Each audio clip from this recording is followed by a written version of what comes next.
Hadis nomor atau bab 139 masalah bakhil. Hadis pertama diangkat oleh Imam Bukhari rahimahullah adalah nomor 296. Imam Bukhari berkata rahimahullah, Abdullah bin Abil Aswad mengabarkan kepada kami, ia berkata, Humaid bin Al-Aswad mengabarkan kepada kami dari Al-Hajjaj As-Sawwaf, ia berkata, Abu Zubair mengabarkan kepadaku, ia berkata, Haddathana Jabirun qala Rasulullah sallallahu alaihi wasallam, Man sayyidukum ya Bani Salamah? Qulna Juddu bin Qais ala anna nubakhiluhu. Qala wa ayyu da'in adwa min ad-bukhl? Bal sayyidukum Amr bin Jamuh. Wa kana Amr ala asnamihim fil jahiliyah. Wa kana yulimu an Rasulillah SAW idza tazawwaj. Artinya Jabir mengabarkan radhiyallahu anhu kepada kami, ia berkata, Rasulullah SAW bersabda, siapa pembesar kalian wahai Bani Salamah? Kami menjawab, Ju'd bin Qais. Hanya saja kami memandangnya kikir atau bakhil. Beliau bersabda, penyakit apa yang lebih parah daripada kikir? Pembesar kalian mulai sekarang adalah Amr bin Jamuh. Amr dahulu berada di atas berhala mereka ketika zaman jahiliyah. Dan ia menyiapkan jamuan walimah untuk Rasulullah SAW ketika menikah. Kandungan hadis ini, seorang pemimpin hendaknya berusaha keras untuk menjauhi sifat kikir. Karena sifat tersebut merupakan penyakit yang sukar diobati. Dan hendaknya ia menghiasi diri dengan sifat dermawan dan setia kawan. Hadis ini mirip dengan bahasan sebelumnya tentunya. Cuma lebih dalam di sini Nabi SAW bertanya kepada suku Salamah, Bani Salamah, dan mereka ini termasuk suku yang sangat besar. Di perang salah satu peperangan Nabi SAW, kalau nggak salah waktu itu pembebasan kota Mekah, mereka ikut 1.000 orang pasukan, gitu kan? Jadi mereka termasuk orang-orang yang kokoh secara keimanan mau bergabung dengan Nabi SAW. Intinya Nabi SAW pernah melihat beberapa orang di antara mereka. Nabi sering tanya, siapa kepala suku kalian? Siapa pemimpin kalian? Gitu kan. Maka berkatalah mereka Jadd bin Qais. Jadd bin Qais ini ada sebagian ulama menjelaskan kalau dia adalah salah satu orang munafik. Jadd bin Qais ini salah satu orang munafik. Karena pernah juga disebutkan pada saat kesepakatan Hudaybiyah, dia sempat ikut dan dia tidak mau membaiat Nabi SAW di bawah pohon. Gitu kan. Intinya dia berwibawa, pakaiannya bagus, orang punya harta. Tapi subhanallah dia bakhil, ya, pelit. Waktu itu kaumnya mengatakan, kami tahu dia ini orang berwibawa segala macam, layak jadi pemimpin tapi dia pelit. Maka Nabi SAW lalu mengingatkan kepada seluruh orang pada saat itu dan termasuk kita, kira-kira penyakit apa yang lebih berbahaya daripada bakhil itu? Ya, tidak ada lagi. Di situ dikatakan ya, artinya penyakit yang berat apa yang mengalahkan kikir. Lalu Nabi SAW mengganti pemimpin mereka, mengatakan mulai sekarang kalian panggil pemimpin kalian Amr bin Jamuh. Siapa Amr bin Jamuh ini? Dia adalah salah satu sahabat Nabi yang mulia yang memang dari dulu orangnya sangat royal.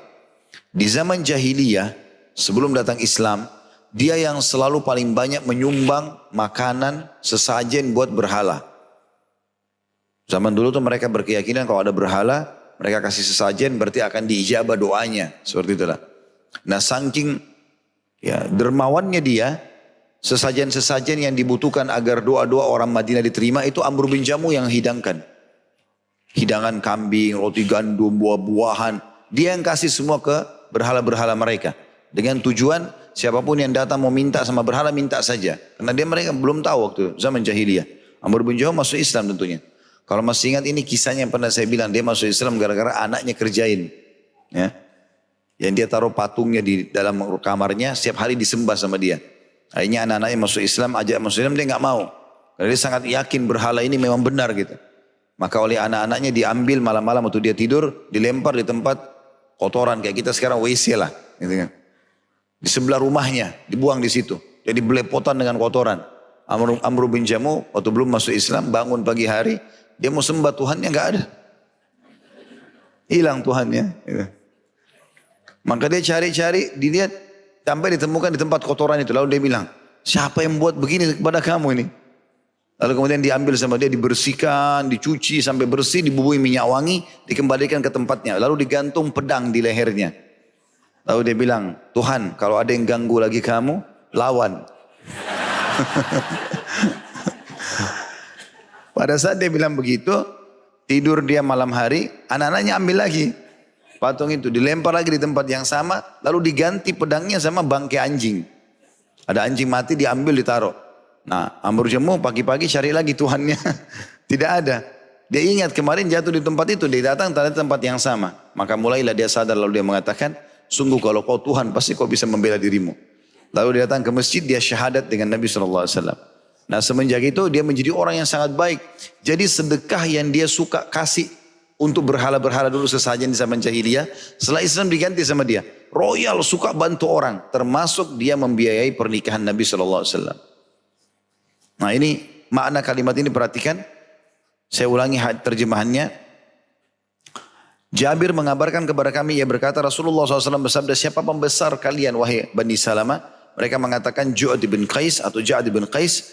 Hanya saja kami memandangnya kikir. Nabi SAW lalu mengganti. Lalu beliau mengatakan penyakit apa yang lebih parah daripada kikir?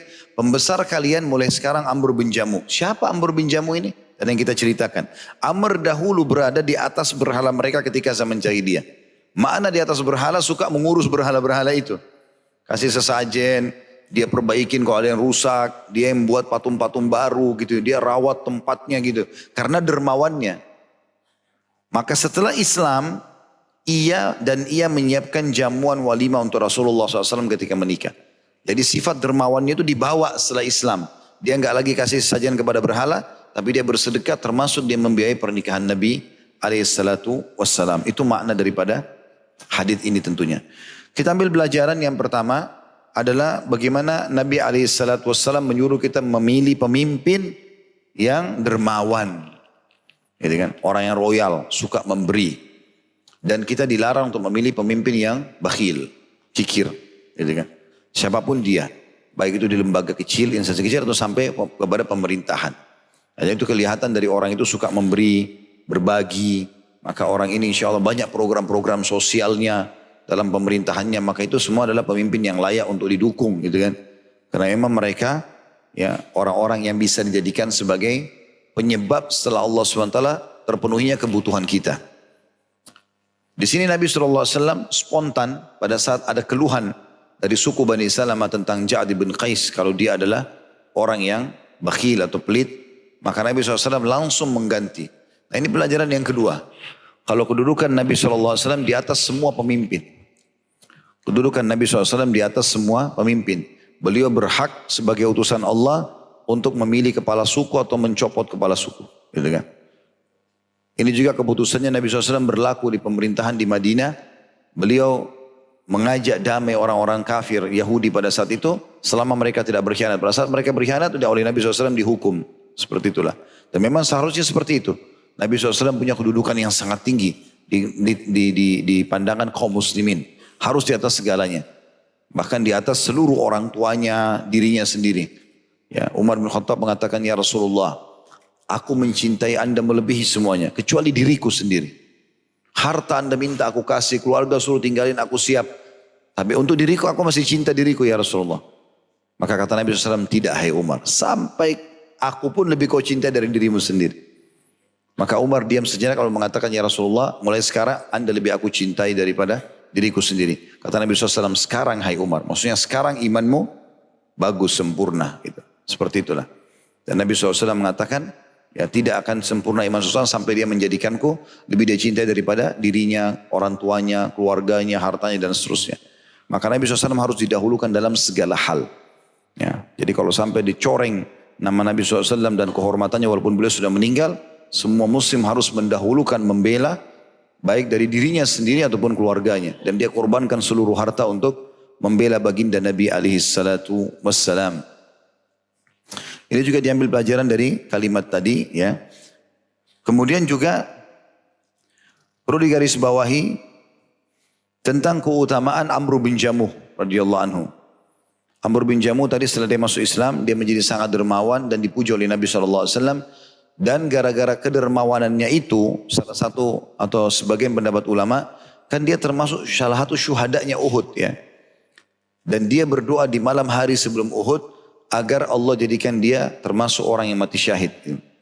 Amr bin Jamuh ini, secara fisik kaki kanannya pincang. Kalau jalan ada kekurangan fisik. Tapi seluruh orang Madinah mencintai dia. Karena apa? Karena kedermawanannya. Suka sekali memberi. Dan gara-gara dermawan ini dia jadi mustajab doa. Apa yang dia minta kepada Allah, Allah kabulkan. Ya. Di antaranya dia minta agar dia mati syahid di perang Uhud. Ya. Pada saat dia di perang Badar mau ikut, anak-anaknya larang semua. Sampai anak-anaknya datang kepada Nabi SAW mengatakan, ya Rasulullah, ayah kami pincang. Jalan pun agak susah gitu. Bagaimana dia bisa pergi berjihad, berperang? Maka Nabi SAW minta Amr bin Jamuh tidak ikut. Tapi waktu perang Uhud dia datang. Lalu dia mengatakan, ya Rasulullah, saya akan pergi jihad. Anak-anaknya datang, ya Rasulullah, janganlah izinkan ayah kami. Biarkan dia bersama ibu kami, kakinya sakit. Kata Nabi SAW, ya Rasulullah. Kata Amr bin Jamuh, ya Rasulullah, apakah aku harus haramkan diriku masuk surga gara-gara kakiku yang pincang? Izinkan aku untuk ikut. Maka Nabi SAW izinkan dan dia termasuk mati syahid bersama dengan iparnya sendiri. Iparnya bernama Abdullah bin Haram radhiyallahu anhu ajma'in. Dan saking dekatnya sama iparnya ini, sampai-sampai dia dikubur bersama di lokasi syuhada Uhud itu. Itu kedudukan beliau sendiri radhiyallahu anhu. Hadis selanjutnya, itu tadi pelajaran yang kita ambil ya, kurang lebih ada 3 poin. Hadis selanjutnya, nomor 297. Jadi ada 2 hadis lagi sampai 298 ya. Imam Bukhari berkata rahimahullah, Muhammad bin Salam mengabarkan kepada kami, ia berkata, Hisham mengabarkan kepada kami dari Abdul Malik bin Umair. Ia berkata, haddathana Warradu katibul Mughirah, qala kataba Muawiyatu ilal Mughirah ibn Syu'bah. Aniktub ilayya bisyai'in sami'tahu min Rasulillahi sallallahu alaihi wasallam. Fakataba ilayhi al-Mughirah. Anna Rasulullah sallallahu alaihi wasallam kana yanha an khila wa qal, wa idha'atil mal, wa kathratis su'al, wa an man'in wahat wa uququl ummahat wa an wa'dil banat. Disebutkan terjemahannya bahwasanya Warrad, di situ ada dikatakan Warrad, penulis Al-Mughirah. Jadi Al-Mughirah ini salah satu sahabat Nabi, Mughirah bin Syu'bah radhiyallahu anhu. Warrad ini juru tulisnya mengabarkan kepada kami, ia berkata, Muawiyah radhiyallahu anhu sahabat Nabi yang mulia pernah menulis kepada Al-Mughirah bin Syu'bah radhiyallahu anhu ajma'in, tulislah kepadaku tentang apa yang pernah engkau dengar dari Rasulullah sallallahu alaihi wasallam. Al-Mughirah lalu menulis membalas suratnya atau permintaannya Muawiyah radhiyallahu anhu ajma'in, Rasulullah SAW melarang dari perkataan si fulan mengatakan begini dan begitu, membuang-buang harta, banyak bertanya, tidak mau memberi tetapi meminta, durhaka kepada ibu-ibu, dan mengubur anak perempuan hidup-hidup. Ini larangan-larangannya ya. Kandungan hadisnya yang pertama, hadis di atas menunjukkan haramnya perdebatan dan mengajukan pertanyaan yang tidak bermanfaat. Itu diambil dari potongan pertama tadi. Ya. Nabi SAW melarang ya, seseorang mengatakan begini dan begitu. Ya, artinya dia cuma dengar dari orang lalu kemudian dia sampaikan langsung. Si fulan bicara begini dan begitu tanpa memastikan tentang kebenaran perkataan tersebut. Atau dia berdebat pada hal-hal yang tidak ada manfaatnya. Nabi SAW melarang itu. Ada orang subhanallah kadang-kadang berdebat karena masalah pohon ini kenapa warnanya hijau daunnya atau tidak misal. Atau berdebat masalah kenapa ini dan begitu. Kadang-kadang berdebat hal yang tidak perlu. Gak ada manfaatnya gitu kan. Contoh saja. Maka ini semua dilarang. Yang kedua larangan bersikap boros dan membuang-buang harta. Jadi bedakan orang yang royal tadi suka bersedekah jalan Allah dengan orang yang boros. Boros dalam arti kata mengeluarkan pada hal-hal yang tidak ada manfaatnya buat dia. Nah. Yang ketiga haramnya durhaka kepada para ibu. Karena disebutkan di sini secara khusus wa uququl ummahat. Yang keempat larangan tidak menunaikan kewajiban dan menuntut sesuatu yang bukan haknya. Dan yang kelima haramnya mengubur anak perempuan hidup-hidup karena tidak menyukainya. Kita masuk sekarang kepada hadis ini. Muawiyah, faedah yang pertama Muawiyah bin Abi Sufyan radhiyallahu anhu di zaman itu beliau menjadi khalifah. Beliau menjadi raja. Dan Muawiyah bin Sufyan adalah salah satu penulis wahyu Nabi SAW. Penulis wahyu Nabi SAW. Dan beliau subhanallah 20 tahun menjadi gubernur, 20 tahun menjadi khalifah. Dan semuanya diisi dengan keadilan dan kebaikan.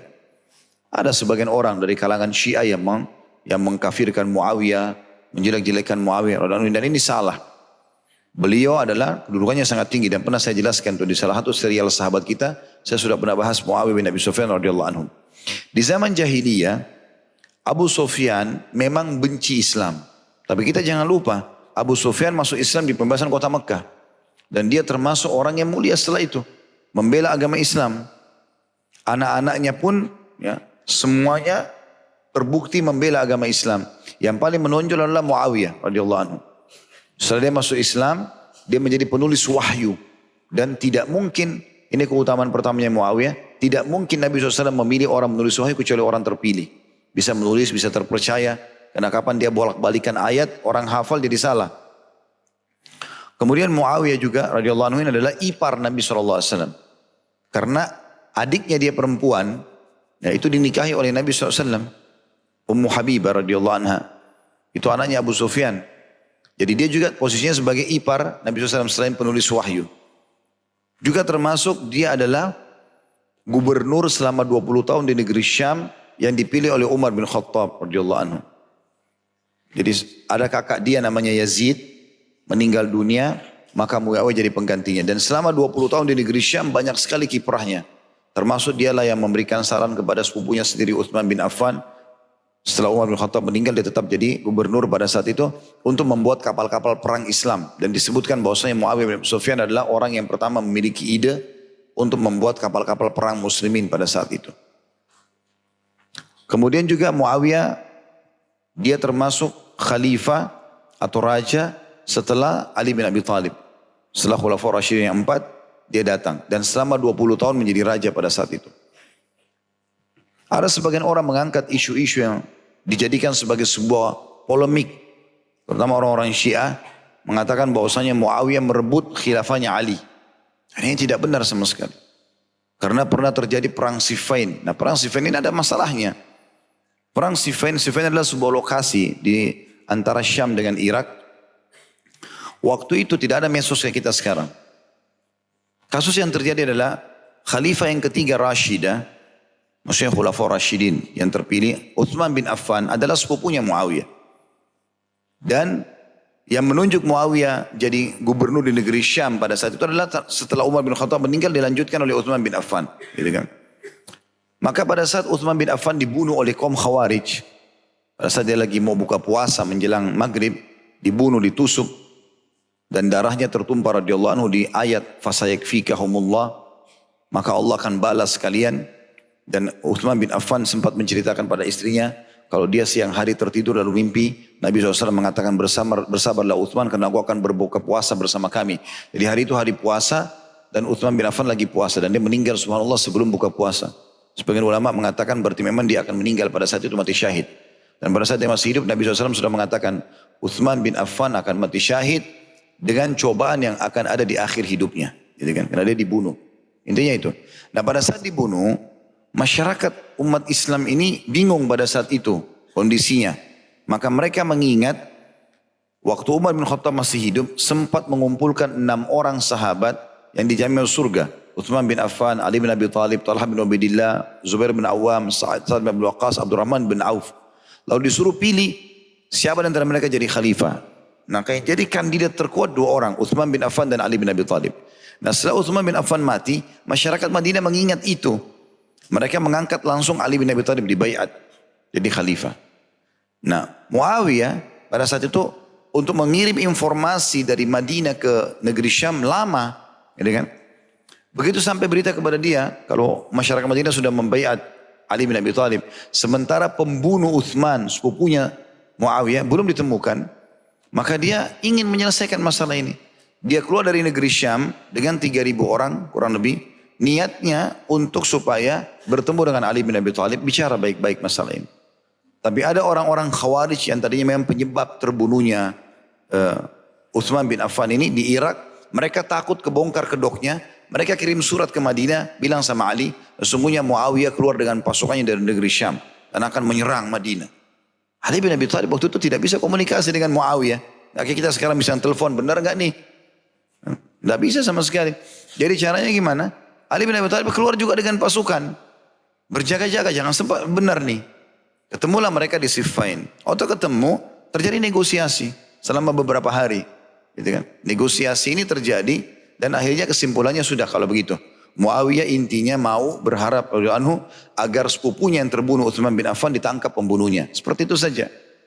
Ternyata kasusnya bukan itu. Ya. Kasusnya seperti itulah. Dan Ali mengatakan baik, baiat saya, akui kekhilafan ini maka saya cari pembunuhnya. Terjadi kesepakatan itu. Ternyata orang-orang Khawarij ini tahu. Ya, dan mereka tidak mau itu. Mereka takut kebongkar nanti mereka yang membunuh. Maka mereka bagi jadi dua kelompok. Satu di kelompok Muawiyah, satu di kelompok Ali. Lalu malam-malam mereka lempar panah api ke kemah Muawiyah. Dan yang dari lokasi Muawiyah lempar ke kemahnya Ali. Lalu mereka ribut, ini perang. Gitu kan. Contoh kasus, teman-teman kalau kita lagi jalan. Saya jalan bertiga, kita jalan bertiga di satu jalan. Sana juga ada 3 orang lagi jalan. Walaupun kita tidak bermusuhan. Tapi kalau ada 1 orang dari 3 orang di sini lempar batu ke sana. Berantem gak kira-kira? Ini malam-malam mereka dengan pakaian perang dilempar panah api. Teriak ini Khawarij. Kelompok-kelompok yang tidak benar nih dari kelompoknya Ali. Kelompok Muawiyah berkhianat. Dari sana juga teriak. Kelompok Ali berkhianat. Peranglah mereka malam itu. Setelah banyak korban, Ali bin Abi Thalib sama Muawiyah berhenti. Ini tidak boleh lagi dilanjutkan ini. Diberhentiin peperangan tersebut. Akhirnya Muawiyah pulang ke negeri Syam. Dengan maksud sudah berhenti. Ini darah muslimin tidak boleh tertumpah. Yang penting cari pembunuhnya Utsman. Gitu kan. Waktu Muawiyah pulang, rupanya Khawarij ini enggak terima.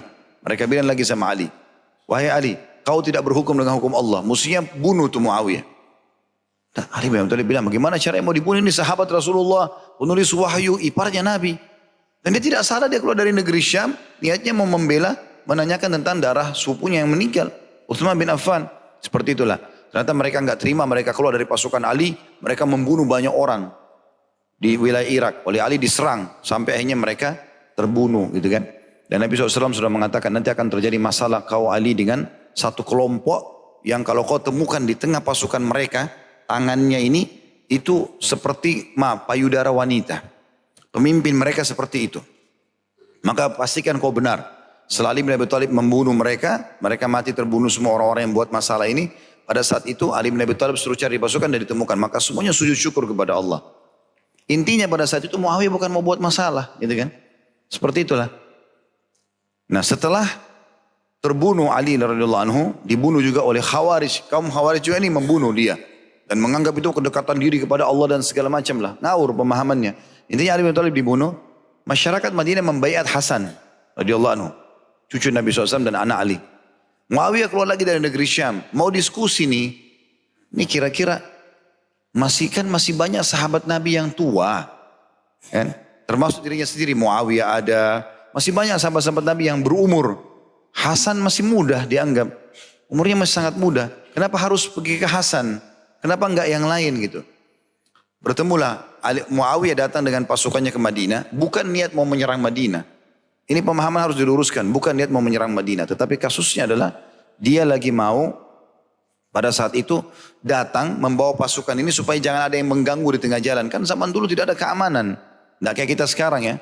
Sekarang kalau ada apa-apa pesawat dibajak langsung satu dunia tahu. Zaman dulu enggak, kita jalan nih 10 orang 20 orang satu kafilah. Setiap saat bisa diserang oleh 30 orang penjahat, dibunuh, ambil hartanya selesai, dibuang di sungai, enggak ada yang tahu. Maka dia bawa pasukan supaya aman tiba di Madinah. Hasan masyarakat itu berhati-hati. Masyarakat Madinah juga membuat pasukan supaya terjadi negosiasi. Jangan sampai nanti betul-betul terjadi penyerangan. Itu tidak. Negosiasi antara Hasan sama Muawiyah. Hasan mengatakan kalau memang itu maksudnya mau dahulukan sahabat-sahabat yang lebih tua, baiklah. Saya turun dari ini. Saya nggak mau jadi khalifah. Dan ini sesuai dengan sabda Nabi SAW. Cucuku ini ditunjuk Hasan, gitu kan? Adalah seorang tuan, sayyid, gitu kan? Dan semoga Allah memperbaiki dia di 2 pasukan muslimin yang tidak jadi berperang. Ternyata di situ yang maksudnya. Dan Ali bin Abi dan Hasan radhiyallahu anhu memberikan, silakan. Kalau begitu kamu saja Muawiyah jadi khalifah. Dibaiatlah Muawiyah pada saat itu. Dan pada saat itu dikenal dengan tahun ya damai. Karena damai semuanya, jadi baik semuanya. Mereka tidak lagi permusuhan antara muslimin. Jadilah Muawiyah khalifah selama 20 tahun. Dan itu dengan kemakmuran, dengan segala macam hal. Itu yang disebutkan tentang Muawiyah. Nah Muawiyah ini pada saat jadi khalifah, pernah mengangkat salah satu sahabat Nabi namanya Mughirah bin Syu'bah sebagai salah satu gubernur. Ya. Lalu kemudian dia menyurat kepada Al-Mughirah. Ini tanda keimanan Muawiyah radhiyallahu anhu karena dia ingin tahu. Kira-kira ada enggak hadis yang pernah kau dengar dari Nabi yang belum saya tahu nih. Coba tulis apa saja yang kau pernah ingat. Maka salah satu yang ditulis oleh Al-Mughirah bin Syu'bah, sahabat Nabi yang mulia juga satu ini, waktu itu gubernurnya Muawiyah, menulis tentang pesan ini. Nah pesannya adalah, Al-Mughirah lalu menulis, Rasulullah SAW melarang dari perkataan si fulan mengatakan begini dan begitu. Dikasih angka 1 di atasnya itu. Artinya Nabi SAW melarang berbicara berita yang tidak ditahu kepastiannya. Hoax ini semua, bohong, dusta, isu-isu yang tidak benar, gosipin orang. Dan tidak boleh, tadi sudah kita jelaskan, berdebat pada hal-hal yang tidak bermanfaat. Kemudian yang kedua, membuang-buang harta. Boros, bukan pada tempatnya gitu kan. Kalau sedekah tidak dibahasakan dengan boros tentunya. Tapi boros ini mubazir, di rumahnya dia beli 10 mobil. Untuk apa 10 mobil ini? Ada orang pernah saya baca datanya punya mobil 100. Gitu. Jadi kalau dia pakai satu hari satu kali itu mobil, berarti hari ke 101 baru kembali ke mobil yang pertama. Gitu kan? Untuk apa ini? Kalau orang punya mobil mungkin anaknya banyak, satu buat dia mungkin dia pergi kerja, istrinya sama istrinya mungkin dia juga, mungkin 2-3 mobil darurat mungkin. Tapi 10 mobil untuk apa? 20 mobil untuk apa gitu kan? Mubazir. Saya pernah masuk ke rumah orang, Masya Allah Jakarta, Allah berikan kekayaan. Begitu masuk garasinya mungkin ada 20 mobil di situ. Anaknya cuma 2 atau 3. Alasan ini koleksi atau apa saja. Untuk apa? Koleksi masjid lebih bagus. Hah? Jadi amal jariah untuk apa koleksi mobil nih? Gitu kan? Harus koleksi yang benar. Karena itu tidak akan ada manfaatnya buat dia gitu. Dia pakai kebutuhannya. Jadi bisa masuk nanti dalam bab boros. Nabi SAW larang, tidak boleh itu. Gitu kan? Beda kalau kita bicara investasi ya. Dia beli untuk jual lagi, beda. Ini boros ini maksudnya cuma dia saja. Cuma dia pakai. Mungkin ada mobil setahun cuma 2 kali dipakai. Kan dipakai nggak ada gunanya. Nggak ada manfaatnya buat dia. Gitu. Kemudian yang ketiga, banyak bertanya. Yang dimaksud dengan banyak bertanya adalah yang tidak diperlukan. Tapi kalau orang bertanya pada hal-hal yang memang dia butuhkan. Dia butuh informasi tentang kesehatan, tentang hukum, tidak ada masalah. Tapi kalau dia bertanya hanya buang-buang waktu saja, nggak ada gunanya, gitu kan? Apalagi hanya untuk menguji orang, maka itu tidak perlu semua. Dilarang dalam agama Islam.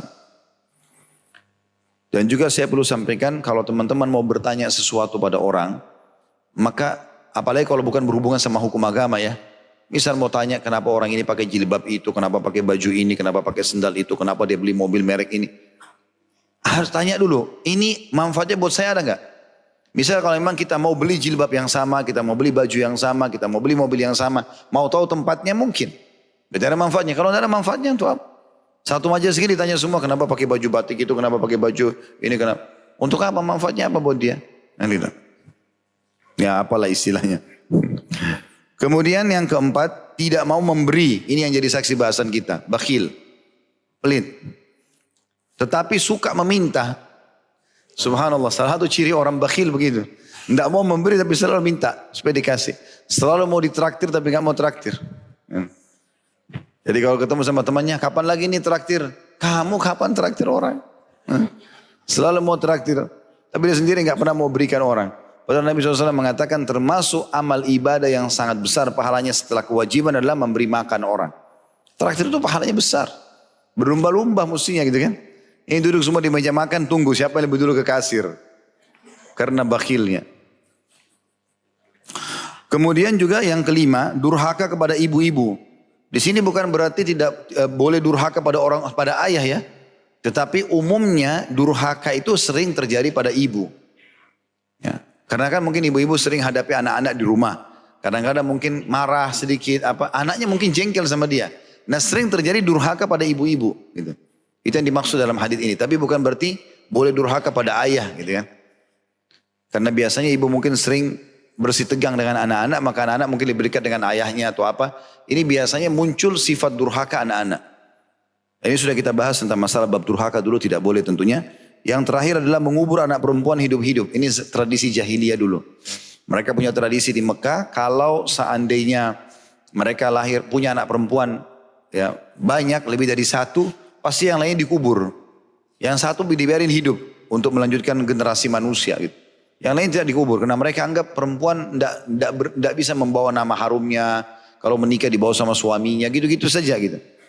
Nah, ini semua hukumnya haram dalam Islam, gitu kan. Allah SWT melarang untuk mengubur anak-anak masih hidup. Dan ini juga tentu ditarik hukumnya kepada aborsi. Nggak boleh dalam Islam. Hamil, ya sudah, tanggung risikonya. Walaupun hamil di luar nikah. Ya. Hamil di luar nikah pun, yang biasa kita bahasakan dengan anak zina, nggak boleh dikuburkan. Nggak boleh dikuburkan. Makanya pernah ada seorang wanita datang kepada Nabi SAW, dia sudah punya suami, dia selingkuh. Hamil dari laki-laki yang lain. Datang kepada Nabi SAW, dia ketakutan sekali dengan dosa itu, lalu dia mengatakan, ya Rasulullah sucikan saya. Nabi SAW bukan langsung, baik rajam dia, ini orang luar biasa. Enggak. Nabi SAW mengatakan, dan dia bilang saya hamil dari perzinahan itu. Kata Nabi SAW, pulanglah, anak itu punya hak. Anak zina itu punya hak. Sampai selesai melahirkan baru kau datang. Habis melahirkan pun datang, ya Rasulullah sucikan saya. Selama 9 bulan orang ini ketakutan terus dengan azabnya Allah. Minta sucikan di dunia, jangan di akhirat. Nabi SAW bilang, anak itu punya hak kau susui 2 tahun. Ini anak zina loh ini. Nabi SAW suruh begitu. Suruh susui 2 tahun. Setelah susui 2 tahun dia datang lagi, baru Nabi SAW suruh rajam dia. Waktu dirajam, dilempar batu, ada sahabat yang lempar batu sambil mengatakan, semoga Allah melaknatmu. So, kenapa kau sudah status istri selingkuh gitu kan? Lalu kata Nabi SAW, jangan kau laknat. Perempuan ini sudah bertaubat, kalau dibagikan kepada 70 orang penduduk Madinah cukup buat mereka. Kalau dibagi kepada 70 orang penduduk Madinah, yang semua buat dosa yang sama, maka cukup untuk mereka semua, maksudnya tidak dihukum oleh Allah SWT gitu kan. Itu kalau anak zina, ini apalagi kalau anak sendiri. Ya, saya pernah baca ada berita di Indonesia terjadi, ada satu ibu nggak tahu mungkin ada masalah kejiwaan nih, gitu kan. Dia punya anak 3 orang, mungkin karena dia anggap dia cari pekerjaan tidak dapat pekerjaan, maka dia sengaja bunuh anaknya semua. Waktu ditanya kenapa bunuh anaknya, kan kalau anak masih kecil, belum balik mati masuk surga. Ini pemahaman yang ngawur ini gitu kan. Apa hubungannya gitu? Betul mereka masuk surga, tapi kan kamu berdosa dengan membunuh. Apalagi membunuh anak sendiri ya. Itu hukum syar'inya. Baik, hadis yang terakhir, nomor 298, Imam Bukhari berkata rahimahullah, Hisham bin Abdul Malik mengabarkan kepada kami, ia berkata, aku mendengar Ibnu Uyainah berkata, aku mendengar Ibnu Munkadir, sami'tu Jabiran ma su'ila an-nabiy sallallahu alaihi wasallam an syai'in qattun faqala la. Aku mendengarkan Jabir berkata, tidak pernah Nabi SAW dimintai sesuatu lalu beliau mengatakan tidak. Dan hadis ini dikatakan sudah dijelaskan pada hadis nomor 279.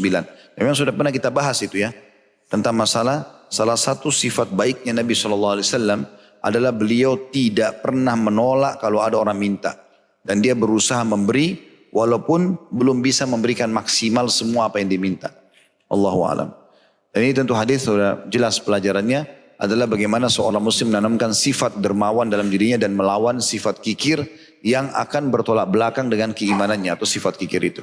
Baik, begitu saja sudah menjelang jam 11. Subhanakallahumma bihamdika asyhadu an la ilaha illa anta astaghfiruka wa atubu ilaik. Assalamualaikum warahmatullahi wabarakatuh.